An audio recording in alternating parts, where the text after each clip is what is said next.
quand on est l'acheteur dans une situation comme ça, c'est presque ingérable. Il y a quelques semaines, on fait une promesse d'achat sur une propriété qui est en offre multiple. Donc, les visites ont commencé le jeudi, on visite là, pendant la fin de semaine, puis le lundi, on reçoit les offres d'achat.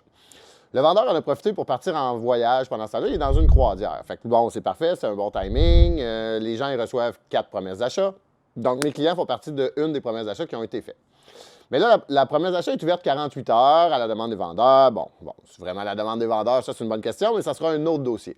Donc, mes clients me font une offre, puis là, je parle avec le courtier inscripteur. Donc, qu'est-ce qui se passe? On n'a pas de réponse, on va savoir une réponse. On me dit, écoute, je ne suis pas capable de rejoindre le vendeur. Pas capable de rejoindre le vendeur. Elle dit que c'est une personne quand même âgée. Il m'a dit qu'il serait capable de prendre ses messages pendant la croisière. Il est parti pour une croisière. Mais là, j'ai aucune nouvelle, silence radio. Là, c'est un petit peu embêtant. Là, je commence à parler avec mes clientes. Écoute, bon, les vendeurs partis en croisière, pas capable de le rejoindre. C'est sûr qu'on est toujours un petit peu méfiant dans cette situation-là. Puis là, on s'imagine, toujours le pire, on s'imagine que c'est un complot, on s'imagine que... Donc, on est là pour rassurer, mais en même temps, pour pousser un petit peu. Mais effectivement, dans cette situation-là, là, le vendeur était parti en croisière. Pas de nouvelles, pas capable de prendre ses messages. On n'a pas personne dans son entourage qu'on est capable de rejoindre pour être capable de lui dire, bien, écoute, il faudrait que tu prennes tes messages. Donc là, on se retrouve d'être dans une attente. Puis là, on commence à regarder le chemin de la croisière. Puis là, il arrête à des escales. Puis malheureusement, il ne prend toujours pas ses messages.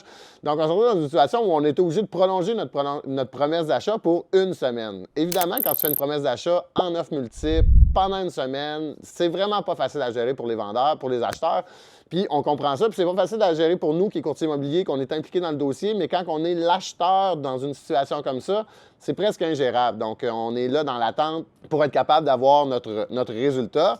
Au final, on ne l'a pas eu, on était en deuxième rang. Le vendeur est revenu de voyage, donc pour lui, tout était beau, puis il pensait pas que ça serait vendu si vite, donc il s'était dit « Ah non, j'ai pas regardé ça », il était de bonne foi, tout le monde était de bonne foi dans le dossier, mais on a eu une situation très stressante pour nos acheteurs que l'on représentait.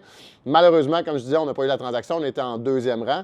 Mais dans une situation comme ça, on ne se serait pas attendu de ne pas être capable de rejoindre le vendeur parce que monsieur était parti en croisière. Évidemment, là, il y a les internets pareils sur les croisières. Donc, dans cette situation-là, c'est vraiment une situation qui est stressante. En immobilier, là, pour moi, là, encore une fois, je vais faire une analogie avec le sport, mais never too high, never too low. Il faut être capable de rester entre les deux vagues, de ne pas trop s'emballer, de ne pas trop être déçu parce qu'on en fait des montagnes russes dans les émotions.